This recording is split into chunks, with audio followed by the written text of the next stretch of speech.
यो अनलाइन सिस्टमको होटलको लागि सबभन्दा पहिला यसरी टेबलहरुमा बारकोडहरु हुन्छ।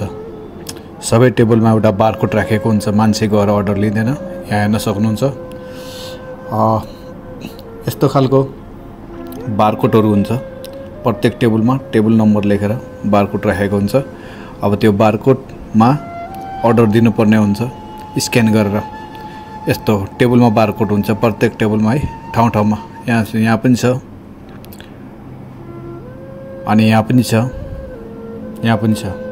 अब यसरी गुगलबाट गएर त्यो स्क्यान गर्ने उसमा गएर अनि त्यहाँबाट स्क्यान गर्न पनि सकिन्छ। स्क्यान गरेर यसरी आउँछ अनि यसरी मेसेज गर्ने, म यति नम्बर टेबलमा बसेछु छु भनेर अनि ठ्याक्क मेसेज सेन्ड गरिदिने। अनि नभएदेखि WhatsAppबाट पनि गर्न सकिन्छ स्क्यान। WhatsAppको स्क्यान गर्ने उस अप्सनबाट गएर अनि यसरी स्क्यान गर्न सक्नुहुन्छ। WhatsAppबाट पनि यो अनि यसरी मेसेज पठाउने, म यति नम्बरमा बसेछु स्क्यान भएपछि अनि मेसेज पठाउन अप्सन आउँछ।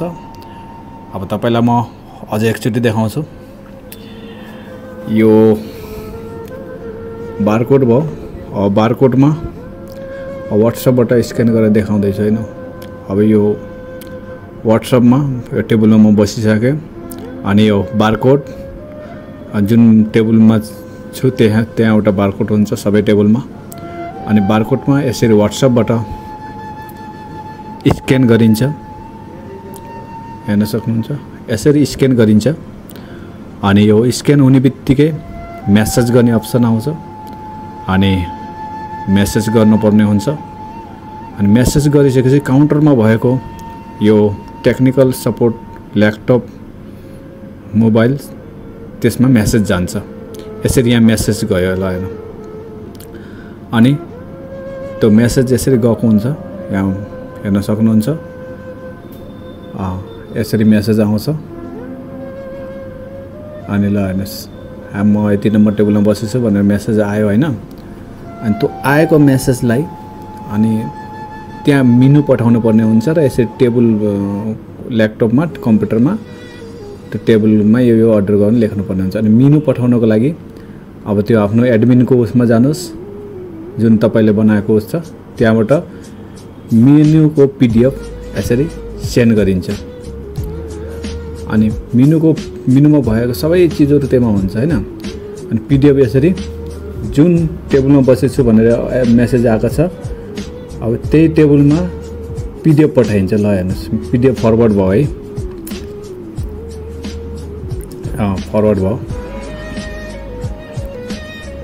PDF गयो, यसरी गयो। अब त्यो PDF हेरेर उसले अर्डर गर्छ। उसलाई के चाहिन्छ त्यो PDF हेरेर तल उसले फेरि वर्षमा अर्डर गर्छ है। अब यो PDF मा हेर्नुस् कतिवटा अर्डर छ, धेरै छ हैन। अनि त्यहाँ अर्डर आउँछ। अब हेर्दै जानु। अब जस्तै यो यहाँ अर्डर आयो हैन, यो चीज चाहिन्छ भनेर। अब त्यो अर्डर अनि यहाँ ओके लेखिदिने आउँदैछ है। ओके भयो। अनि त्यसपछि अनि त्यसलाई चाहिँ कम्प्युटरमा सेभ गर्नु पर्यो नि त, त्यसमा मात्र आएर त भएन। त्यो अर्डरलाई टेबल नम्बर कति हो त्यसमा सेभ हुन्छ, सेभ गरिन्छ है।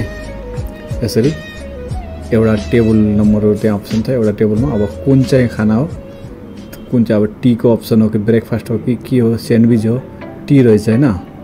यो टी मा जाने अनि कफी भयो कफीमा हैन, टी को अप्सनमा जाने अनि कुन चाहिँ टी हो त्यसमा क्लिक गरिदिने अनि त्यहाँ टेबल नम्बरमा जान्छ है त।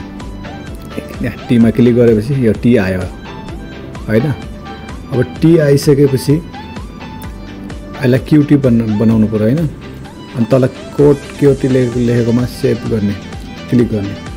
अनि त क्युटीमा बन्यो क्युटी हेर्ने, माथि त्यो चारवटा बक्सा छ त्यसमा क्लिक गर्ने अनि भ्यू क्युटीमा क्लिक गरेपछि त्यो हेर्न मिल्छ है। जस्तै यहाँ क्लिक गरेर कोडमा क्लिक त्यहाँ सेभ भयो हैन। अनि यहाँबाट भ्यू क्युटी, माथि भ्यू क्युटी छ, क्युटीमा भएको आइटम त्यसमा हुन्छ सेभ हुन्छ हैन, त्यसमा देखिन्छ। भ्यू क्युटी आयो हैन।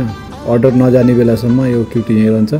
फुड इज रेडी भनेर अर्डर टेबलमा गइसक्यो, फुड इज रेडीमा क्लिक गरेपछि त्यो क्युटी त्यहाँबाट हराउँछ टेबल, अनि यहाँ मात्रै। अब यहाँ बिल निकाल्नको लागि यो त्यहाँ क्लिक गरेर हो, त्यहाँ क्लिक गरेर तल प्रिन्ट बिल हुन्छ, अनि के त्यहाँ सेभ हुन्छ त्यो प्रिन्ट बिलमा क्लिक गरिदिने है। प्रिन्ट बिलमा क्लिक गरेपछि यता प्रिन्टरबाट बिल निस्किन्छ बाहिर। अनि अझै धेरै निकाल्नलाई त्यहाँ थाहा क्लिक गरेर बिल बाहिर निस्क्यो। अब बिललाई त्यो बिल लाने उसमा आखिर राखिन्छ है। अनि त्यो बिललाई त्यसमा फोल्डरमा राखेर अनि अनलाइन पेको त्यो बारकोड सहित लगेर टेबलमा राखिन्छ। अनि अगर बारकोड त्यही छ भनेपछि पे गर्ने त्यो पनि लानु पर्दैन है। यसरी बारकोड गएपछि बिललाई सेटल गर्नुपर्ने हुन्छ। कस्टमरले पैसा दिइसकेपछि यहाँ अनि दिस गेट बिल भने बिल मागेको हुन्छ, अनि ओके भने जब बिल दिइसक्नुभयो नि त, बिल दिइसकेपछि यहाँ रिसिभ पेमेन्ट रिसिभ भयो भने त्यो मेसेज आउँछ हैन अनलाइन पेमा। अब फोनमा मेसेज आइहाल्छ पे दिइसक्यो भने। दिइसकेपछि अनि सेटल गर्ने, तल तल क्लिक गरेर सेटल गरिदिने। सेटल गरेपछि यहाँबाट हराउँछ त्यो है, किनभने बिल भइसकेको यहाँ देखाउँदैन।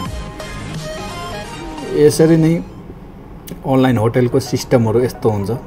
या आज भोलिको मोडर्न भनौँ सिस्टम। अब यहाँ के दिएको त भनेर चेक गर्नलाई के अर्डर गएको छ, कहिले कुन अर्डर गयो हैन, त्यो पनि चेक गर्न मिल्दो रहेछ। अब यसरी चेक गर्नको लागि यहाँ हेर्न सकिन्छ। यो यता जाने माथि लाइन 4 लाइनहरू छ नि, माथि कुनामा, यहाँ कुनामा क्लिक गर्ने 3 लाइन छ।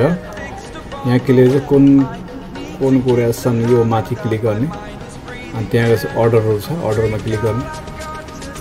अर्डरमा चाहिँ कहिले कुन चाहिँ अर्डर दिएको सबै डिटेलहरू छ, यो हेर्न सकिन्छ। कहिले कुन अर्डर के दिएको, कति बिल भयो, सबै यहाँ चेक गर्न मिल्छ, हेर्न सकिन्छ हैन। भ्यू गरेपछि सबै आउँछ यो कहिले कुन चाहिँ अर्डर हो, कहिले के दियो। अनि अर्को तरिका पनि छ। अनि यो फेरि 3 लाइनमा जाने, 3 लाइनमा गएर अनि रिपोर्टमा जाने, अनि रिपोर्टमा गएर अर्डर समरीमा जाने हैन। अर्डर समरीमा गइसकेपछि यसरी नै के अर्डर दिएको, कुन अर्डर गएको, यो सबै चेक गर्न मिल्छ, यो हेर्न सकिन्छ। यहाँ चाहिँ सबै अर्डरको डिटेल्सहरू हेर्न सक्नुहुन्छ। अब यसरी नै यो अनलाइन होटलहरू आजभोलिको मोडर्न होटल